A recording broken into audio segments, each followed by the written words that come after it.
सभी को राम राम। तो चलिए हम आज की हमारी श्री राम कथा प्रारंभ करते हैं। सबसे पहले प्रभु का नाम ले लेते हैं। प्रभु के दरबार के दर्शन अपने मन में करते हैं। मानसिक भक्ति करते हुए अपने नेत्रों को बंद करके राम दरबार की छवि अपने हृदय में देखते हैं। हमारे प्रभु श्री राम सिंहासन पर विराजे हुए हमें आशीर्वाद देते हुए और माता सीता उनके साथ विराजी हैं। भरत जी, लक्ष्मण जी और शत्रुघ्न जी हाथ जोड़े खड़े हैं तथा हमारे बजरंगबली प्रभु के श्री चरणों में बैठे हैं और हम प्रभु से निवेदन कर रहे हैं, हाथ जोड़ के उनके श्री चरणों में नतमस्तक करते हुए कि हे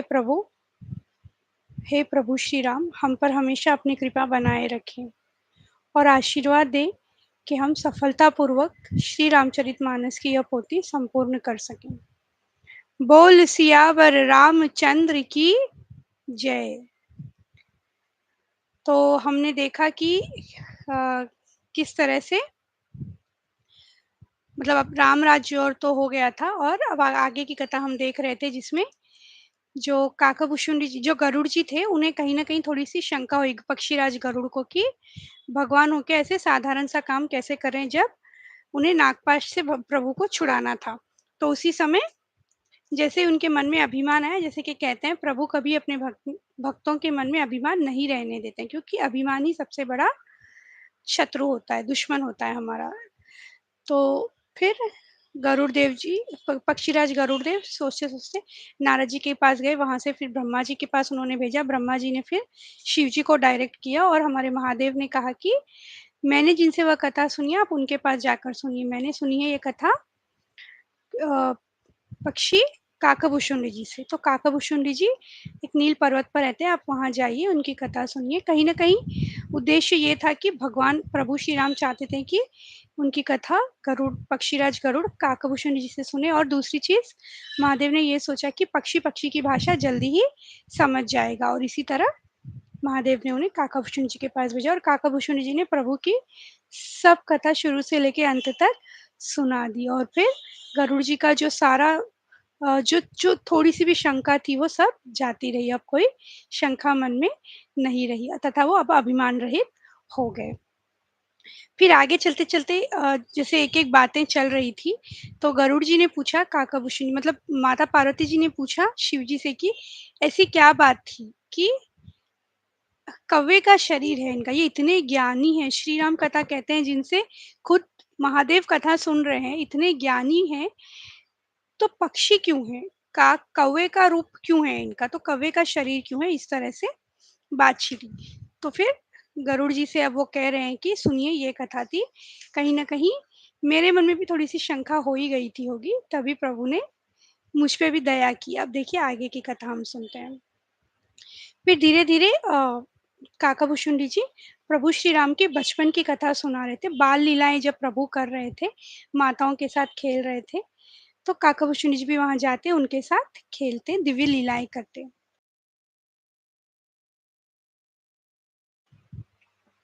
और फिर बाल लीलाएँ जब कर रहे थे, काकाभूषुंडी जी अब वहाँ की कथा हमें सुना रहे हैं।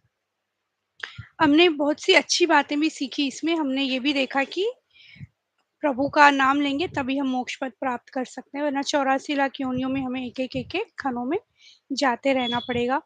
और संत-असंतों की बातें हमने सीखी, क्या अच्छा है, क्या बुरा है, क्या पाप है, क्या पुण्य, ये भी हमने देखा था।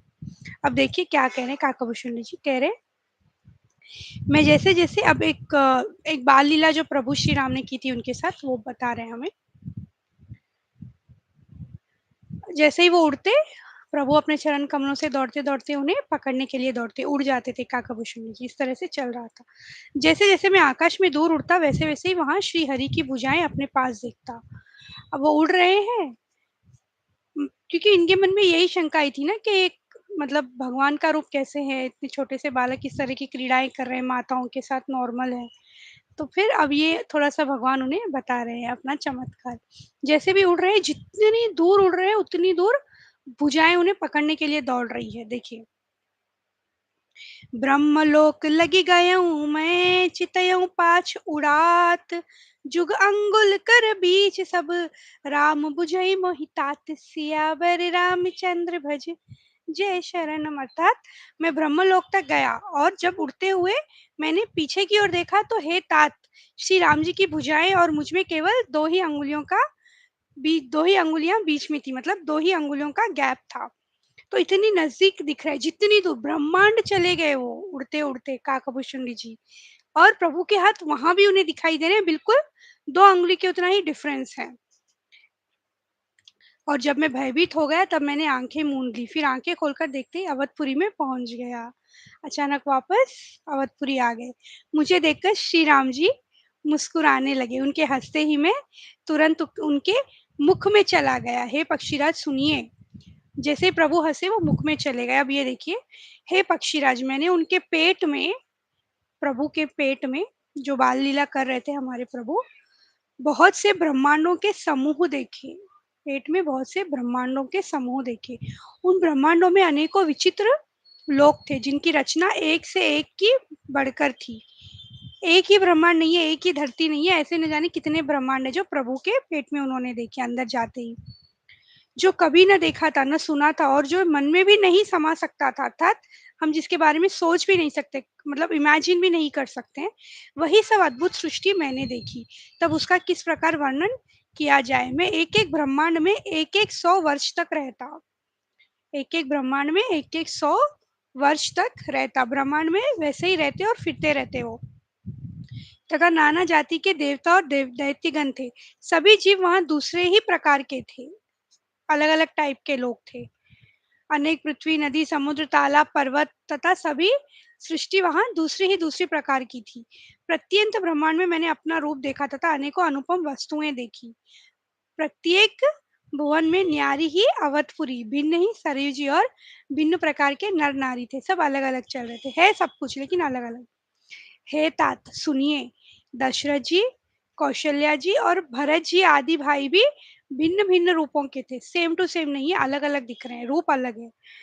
मैं प्रत्येक ब्रह्मांड में राम अवतार और उनकी अपार बाल लीलाएं देखता फिरता। सोचिए क्या, कितनी अच्छी इनकी किस्मत है कि सारी बाल लीलाएं ये प्रभु की देखते फिर रहे हर ब्रह्मांड में। भिन्न भिन्न में दीख सबू, अति विचित्र हरिजान, अगणित भुवन फिरे प्रभु, राम न देखूं आन, सियावर रामचंद्र भज, जय शरणम। सब भिन्न भिन्न थे, मतलब डिफरेंट डिफरेंट थे, लेकिन मैं अनगिनत ब्रह्मांडों में फिरा, पर प्रभु श्री रामचंद्र जी को मैंने दूसरी तरह का नहीं देखा। प्रभु श्री राम सारे ब्रह्मांडों में एक जैसे हैं, हालांकि सब कुछ भिन्न भिन्न है, लेकिन प्रभु श्री राम वही है। अनेक ब्रह्मांडों में भटकते मुझे मानो 100 कल्प बीत गए, 100 कल्प बीत गए। फिर अब जब अपने प्रभु का अवधपुरी में जन्म अवतार सुना तब प्रेम से परिपूर्ण होकर मैं हर्षपूर्वक उठ दौड़ा। वैसे घूमते फिरते फिर वो अपने आश्रम को आ गए और फिर वहां रहे, और जैसे ही पता चला अवधपुरी में प्रभु आए हैं, बस खुशी का ठिकाना ही नहीं रहा और वो चल पड़े। मैं बार बार विचार करता था, मेरी बुद्धि मोह रूपी कीचड़ से व्याप्त थी, वह सब मैंने 2 ही घड़ी में देखा। मन में विशेष मोह होने से मैं थक गया। इतना सब, ये सब पेट में ही हो रहा है, जब जैसे मुंह के अंदर गए ना, सब वहीं पे हो रहा है। मुझे व्याकुल देखकर तब कृपालु श्री रघुवीर हंसे, हंस दिए। हे धीर बुद्धि गरुड़ जी सुनिए, उनके हंसते ही मैं मुख से बाहर आ गया, क्योंकि मुख के अंदर गए थे ना, इतने थक गए अब काकाभूषण जी, और इन्हें अधीर देखकर प्रभु ने हंसा और मुख से वो बाहर आ गए। कह रहे कि ये सब सोचकर भी मेरे शरीर की तो सुध-बुध मैं भूल गया, और हे हे आतर, हे आर्त जनों के रक्षा कीजिए पुकारता हुआ पृथ्वी पर गिर पड़ा। मुख से बात भी नहीं निकलती थी। प्रभु ने अपना कर कमल मेरे सिर पर रखा, दीन दयालु ने मेरा संपूर्ण दुख हर लिया, क्योंकि चक्कर ही आ गया, इतने ब्रह्मांड देखेंगे तो क्या ही होगा। गिर गए और जैसे ही प्रभु ने उनके सर पे हाथ रखा वो ठीक हो गए। और फिर प्रभु ने कहा, हे काकभूषुंडी, तू मुझे अत्यंत प्रसन्न जानकर वर मांग। और अब तक तो आप समझ ही गए होंगे कि क्या वर मांगने वाले हैं, यही कि प्रभु आपकी भक्ति हमें दे। वही कहा, ये देखिए सुनिए, ज्ञान विवेक प्रभु कह रहे हैं, सब कुछ इतनी सारे चीजें बोली प्रभु ने, जो इच्छा हो वो मांग ले, जित जो चाहिए वो मैं दे दूंगा। तो हमारे काकाभूषण जी ने कहा, भक्ति से रहित सब गुण और सब सुख वैसे ही फीके हैं जैसे नमक के बिना बहुत प्रकार के भोजन के पदार्थ। यानी कि भक्ति अत्यंत आवश्यक है। जैसे हम नमक खाने में नहीं हो तो कहते हैं ना, absence of the salt is always felt. Presence नहीं पता चलता है, एब्सेंस पता चलता है। तो आपकी भी अहमियत ऐसी होनी चाहिए, महत्वपूर्ण आवश्यकता ऐसी होनी चाहिए महत्वपूर्णता की, अगर आप प्रेजेंस हो, भले ही हो ना हो फर्क ना पड़े, लेकिन अगर एब्सेंट हो तो जरूर फर्क पड़े। तो यही कह रहे हैं कि जैसे नमक होता है सॉल्ट, उसी तरह से हमारी भक्ति है। अगर भक्ति नहीं है तो फिर किसी चीज का कोई मतलब नहीं। जैसे कितनी भी टेस्टी डिश हो, अगर नमक ना हो तो हमें नहीं चलेगा। वही कह रहे हैं, भक्ति से रहित तो सब गुण और सुख फीके ही है, भजन से रहित सुख किस काम के। हे पक्षीराज, ऐसा विचार कर कर मैंने फिर बोला कि मुझे प्रसन्न होकर आप वही वर दीजिए, भक्ति वाला वर दीजिए। और प्रभु श्री राम जी ने दया करके मुझे अपनी वही भक्ति दे दी। प्रभु ने कहा एवं अस्तु कहकर रघुवंश के स्वामी परम सुख देने वाले वचन बोले, हे काक सुन, तू स्वभाव से ही बुद्धिमान है, ऐसा वर कैसे न मांगता। अर्थात कोई और होते तो क्या मांगते, गाड़ी बंगला पैसा, मतलब बहुत कुछ, जितना कुछ हो सकता है सब मांग लेते, खुशी परिवार, खुशहाल परिवार, सोना चांदी, डायमंड्स, हर चीज। लेकिन प्रभु कह रहे हैं कि आप बुद्धिमान हो काकभूषण जी से, तभी तो ऐसा वर मांग रहे हो, नहीं तो मतलब यही अपेक्षा थी। हे पक्षी सुन, मेरी कृपा से अब समस्त शुभ गुण तेरे हृदय में बसेंगे, तू साधन का कष्ट नहीं होगा, मतलब अब कोई कष्ट नहीं होगा। प्रभु कह रहे, हे काक सुन, मुझे भक्त निरंतर प्रिय है, ऐसा विचार कर शरीर वचन और मन से मेरे चरणों में अटल प्रेम करना। मैं तुझको यह निज सिद्धांत सुनाता हूँ, सुनकर मन में धारण कर और सब तज कर मेरा भजन कर। किंतु मनुष्य मुझको सबसे अधिक अच्छे लगते हैं। प्रभु कह रहे, सब कहते कहते उन्हें मुझे मनुष्य अच्छे लगते हैं।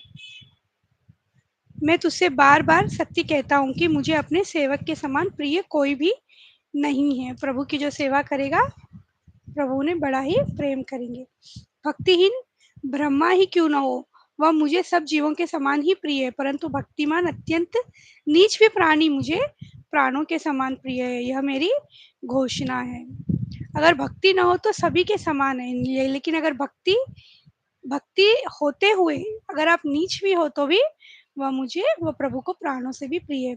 शबरी जी की कथा तो हमने सुनी थी कि मतलब कहते हैं ना, शबरी जी थोड़ी नीच जाति की थी, छोटी जाति की थी। एक मिनट,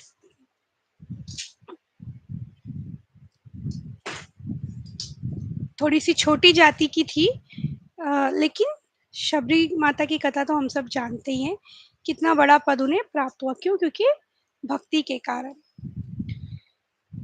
एक पिता के बहुत से पुत्र पृथक पृथक गुण स्वभाव और आचरण वाले होते हैं। कोई पंडित होता है, कोई तपस्वी, कोई ज्ञानी, कोई धनी, कोई शूरवीर, कोई दानी। तो इस तरह से प्रभु एक कथा सुना रहे हैं लेकर, वह पुरुष हो, नपुंसक हो, स्त्री हो, अथवा आचार विचार कोई भी जीव हो, कपट छोड़कर जो भी सर्व भाव से मुझे बचता है वह मुझे परम प्रिय है। जैसे जनरली कहते हैं ना, क्या लॉजिक पूछते हैं कि भक्ति करेंगे तो ही होगा क्या, भक्ति नहीं करेंगे तो क्या भगवान हमें नहीं चाहेंगे। तो ऐसे जनरली माइंड में चलते रहते हैं बहुत लोगों के क्वेश्चंस। तो उसका जवाब यहाँ पे दिया गया है। एक पिता के बहुत से पुत्र थे, तो कथा जैसे मैं बिल्कुल शॉर्टकट में ले लेती हूँ। पिता के पुत्र सबके अलग अलग गुण थे। वह पुत्र पिता को प्राणों के समान प्रिय था। कोई सर्वज्ञ, कोई धर्म पारायण होता है, पिता का प्रेम इन सभी पर समान होता है। बच्चे चाहे कैसे भी हो, पिता का प्रेम बिल्कुल समान रूप से होता है, मतलब इक्वल होता है सभी के लिए। परंतु इनमें से यदि कोई मन वचन और कर्म से पिता का ही भक्त होता है, स्वप्न में भी दूसरा धर्म नहीं जानता, वह पुत्र पिता को प्राणों के समान प्रिय होता है। मतलब कुछ भी हो, मेरे पापा ही सब कुछ है। मतलब जो भी बेटा है, यहाँ बेटे का एग्जाम्पल है, मतलब बिल्कुल जैसे भगवान को पूजते हैं ना, उस तरह से अगर आप पिता को पूज रहे हैं, तो पिता को वो प्राणों के समान प्रिय होता है। चाहता तो वो सभी बच्चों को है, लेकिन जो क्योंकि वो बिल्कुल पिता से ही प्रेम कर रहा है, पिता के बारे में ही सोचा है, धर्म भी नहीं फॉलो करे, सिर्फ पिता, तो वो प्राणों से प्रिय होता है। वह पुत्र पिता को प्राणों, यद्यपि वह सब प्रकार से अज्ञान ही हो, भले ही वो मूर्ख क्यों ना हो, लेकिन क्योंकि वो पिता को इतना ज्यादा प्रेम करता है, मूर्ख होते हुए भी पिता के प्राण उसमें बसेंगे, प्राणों से प्रिय होगा वो। इस प्रकार पशु पक्षी देव मनुष्य और असुरों समेत जितने भी चेतन और जड़ जीव हैं, यह संपूर्ण विश्व मेरा ही पैदा किया हुआ है, अतः सब पर मेरी बराबर दया है। तो ऐसा नहीं आप भक्ति नहीं करेंगे तो भगवान आपको नहीं देखेंगे, सब पर मेरी समान दया है, मतलब बराबर दया करते हैं। परंतु इनमें से जो मद और माया छोड़कर मन वचन और शरीर से मुझको भजता है, वह भले ही पुरुष हो नपुंसक हो कोई भी हो, स्त्री हो अथवा चर चर कोई भी जीव हो, कपट छोड़कर जो भी सर्व भाव से मुझे भजता है, वही मुझे परम प्रिय है। तो प्रभु की भक्ति जो करेगा वही उन्हें परम प्रिय रहेगा। प्रिय तो सब है, तुझे काल नहीं व्यापेगा, मतलब जो काकाभूषण जी थे उसे फिर उनसे कह रहे हैं कि ये सब उन्हें बताते हुए कह रहे हैं कि तुझे काल नहीं व्यापेगा। नेत्रों में जल भरकर और मुख को कुछ रूखा सा बनाकर उन्होंने माता की ओर देखा, और माता समझ गई कि बहुत भूख लगी है इसे। अब वापस वो अपनी बाल लीलाएं प्रभु कर रहे हैं, माता की ओर देख रहे हैं, तो माता समझ गई कि इसे भूख लगी है। यह देखकर माता तुरंत उठ दौड़ी और कोमल वचन कहकर उन्होंने श्री राम जी को छाती से लगा लिया। वे गोद में लेकर उन्हें दूध पिलाने लग गई और श्री रघुनाथ जी की ललित लीलाएं गाने लगी।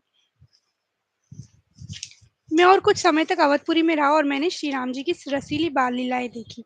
उनकी कृपा से मैंने भक्ति का वरदान पाया, उन्हें भक्ति का वरदान तो मिल ही गया, और फिर मैं वापस अपने आश्रम लौट आया। कौन? काकाभूषणी जी। हे पक्षीराज गरुड़, अब मैं आपसे अपना निजी अनुभव कहता हूँ, मतलब जो मुझे आउट ऑफ पर्सनल इंटरेस्ट है वो मैं आपसे कहता हूँ। भगवान के भजन बिना क्लेश दूर नहीं होते, प्रभु भजन बिना क्लेश दूर नहीं होते। श्री राम जी की कृपा बिना श्री राम जी की प्रभुता नहीं जानी जाती। जब तक प्रभु नहीं चाहेंगे आप उनकी प्रभुता नहीं जान पाएंगे, अर्थात जब तक उनकी कृपा नहीं होगी कोई श्री राम चरित्र सुन नहीं पाएगा, कोई उनका नाम नहीं ले पाएगा, कोई उनके भजन नहीं गा पाएगा। और मैं हमेशा कहती हूँ, जो आप लोग श्रवण कर रहे हैं, जो मैं कथा पढ़ रही हूँ और ऐसे कितने हैं जो पढ़ रहे हैं, ये सब सिर्फ प्रभु कृपा से ही पॉसिबल है।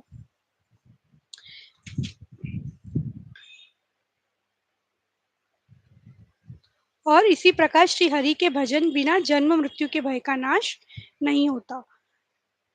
बिनु विश्वास भक्ति नहीं, तेहि बिनु द्रवहि न राम। राम कृपा बिनु सपने हूँ, जीव न लह विश्राम। सियावर रामचंद्र भज, जय शरणम। बिना विश्राम के भक्ति, बिना विश्वास के भक्ति नहीं होती, भक्ति के बिना श्री राम जी पिघलते नहीं, और श्री राम जी की कृपा के बिना जीव स्वप्न में भी शांति नहीं पाता। मैंने अपनी बुद्धि के अनुसार प्रभु के प्रताप और महिमा का गान किया, मैंने सारी कथा कह सुनाई। मैंने इसमें कोई बात युक्ति से बढ़ाकर नहीं कही, मतलब जो जैसा था वैसे ही, मिर्ची मसाला ऐसा या कम या ज्यादा नहीं कहा। जो मेरा अनुभव था वो काकाभूषणी जी गरुड़ जी से कह रहे, मैंने वह कहा। यह सब अपनी आंखों देखी मैंने कही है। इसी प्रकार हे तात, श्री रघुनाथ जी की महिमा भी अथाह है, क्या कभी कोई उसकी था पा सकता है? अर्थात कितना भी आप पढ़ो आपको बस नहीं होगा, लगेगा कि और चाहिए और चाहिए। भगवान अरबों कामदेवों के समान सब कामनाओं को देने वाले हैं, मतलब कामधेनु गाय के बारे में हमने देखा था। सुख के भंडार करुणाधाम भगवान प्रेम के वश हैं। ममता मद और मान को छोड़कर सदा श्री जानकी नाथ जी का ही भजन हमें करना चाहिए। भुषुंडी जी ने भुषुंडी जी के सुंदर वचन सुनकर पक्षीराज जी बड़े हर्षित हुए, उनके नेत्रों में जल भराया, प्रेम अश्रु धारा बह रही थी और मन अत्यंत हर्षित हो गया। उन्होंने श्री रघुनाथ जी का प्रताप हृदय में धारण कर लिया। गुरु के बिना कोई भवसागर नहीं तर सकता, चाहे वह ब्रह्मा जी और शंकर जी के समान ही क्यों न हो। गरुड़ जी ने कहा, हे तात, मुझे संदेह रूपी सर्प ने ढस लिया था। संदेह रूपी ढस लिया था। बहुत ही कुतर्क रूपी दुख देने वाली लहरें आ रही थी। आपकी कृपा से मेरा मोह नाश हो गया और मैंने श्री राम जी का अनुपम रहस्य जाना है। और फिर बात करते-करते अब ये क्वेश्चन जो मेन पार्वती माता जी पूछी थी ना, आपने यह काक शरीर किस कारण से पाया, वह भी बताइए। आपके प्रेम युक्त सुंदर प्रश्न सुनकर मुझे अपने बहुत जन्मों की याद आ गई। जो काकभूषण जी थे, इस जन्म में वो मतलब अभी जब हम बात कर रहे हैं, वो कौवा बने हुए हैं। पर उनके और पिछले न जाने कितने जन्म होंगे। जैसे हम भी न जाने कितने जन्मों से आ रहे हैं, पर हमें याद कुछ नहीं रहता है कि पिछले जन्म में क्या हुआ था। सिर्फ कर्म के भरोसे हम चलते हैं। लेकिन काकभूषुंडी जी को वरदान था, मतलब उन्हें आशीर्वाद था, तो वो सारे जन्म उन्हें याद आ गए। कह रहे हैं सारे जन्मों की याद आ गई। मैं अपनी कथा आपको विस्तार से कहता हूँ, अब डिटेल में कथा कह रहे हैं। मैंने इसी शरीर से श्री राम जी की भक्ति प्राप्त की है। इसी से इस पर मेरी ममता अधिक है। जिससे अपना कुछ स्वार्थ होता है, उस पर सभी कोई प्रेम करते हैं।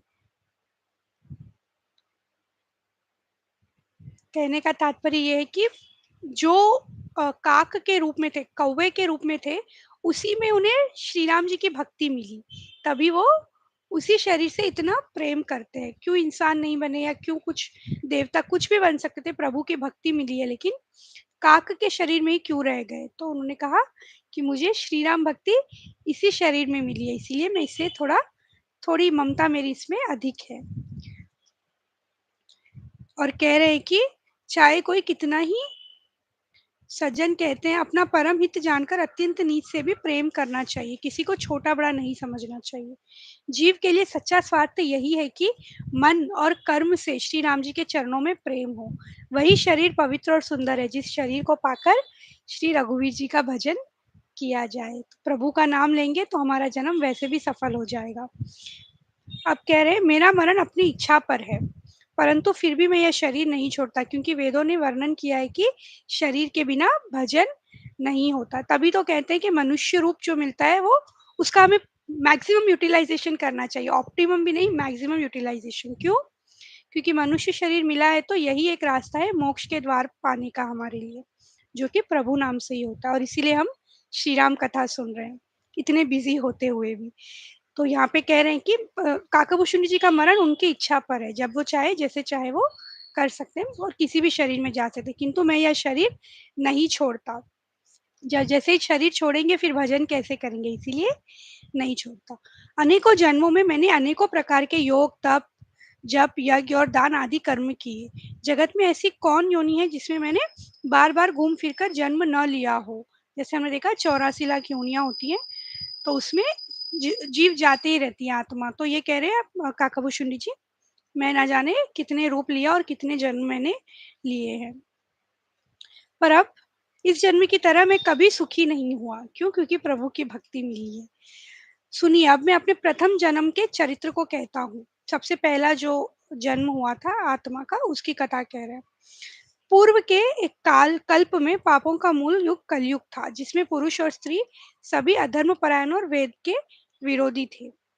अब ये एक ऐसे युग में गए हैं, मतलब जन्म हुआ है उनका कलयुग में। ये उसकी कथा बता रहे हैं, क्योंकि ब्रह्मांड तो बहुत सारे, ऐसा मत समझिए कि अभी कलयुग है तो अभी काकाभूषुंडी जी आएंगे। ये तो हम सिर्फ एक ही ब्रह्मांड की बात करें एट दिस टाइम। ऐसे बहुत से ब्रह्मांड है, अनेकों ब्रह्मांड है। और अब ये कलयुग के बारे में कह रहे हैं कि कलयुग में इनका जन्म हुआ था। पूर्व के कल में पापों का मूल युग कलयुग था, जिसमें सभी अधर्म परायण और वेद के विरोधी थे। कोई धर्म का पालन नहीं करता था। उसी कलयुग में मैं अयोध्यापुरी में जाकर शूद्र का शरीर पाकर जन्मा। अयोध्यापुरी में एक शूद्र का जाति का लेके वहां पे वो जन्म हुआ उनका।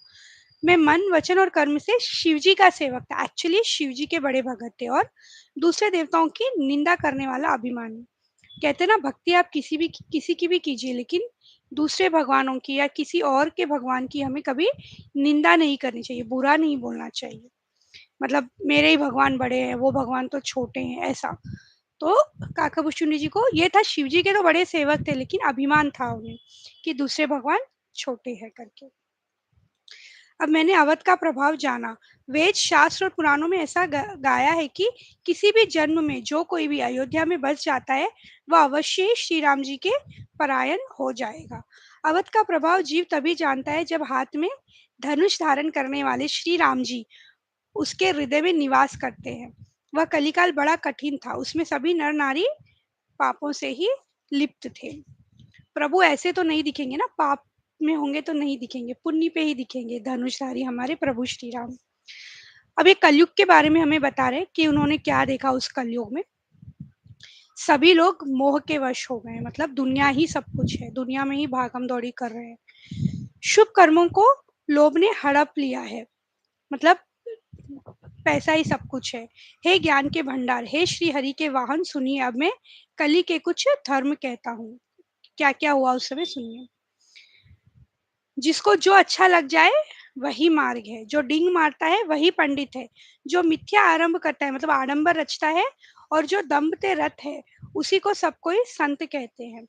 जो दूसरे का धन हरण कर ले वही बुद्धिमान है, जो दम्भ करता है वही बड़ा आचारी है, जो झूठ बोलता है और हंसी दिल्लगी करना चाहता है कलयुग में वही गुणवान कहा जाता है।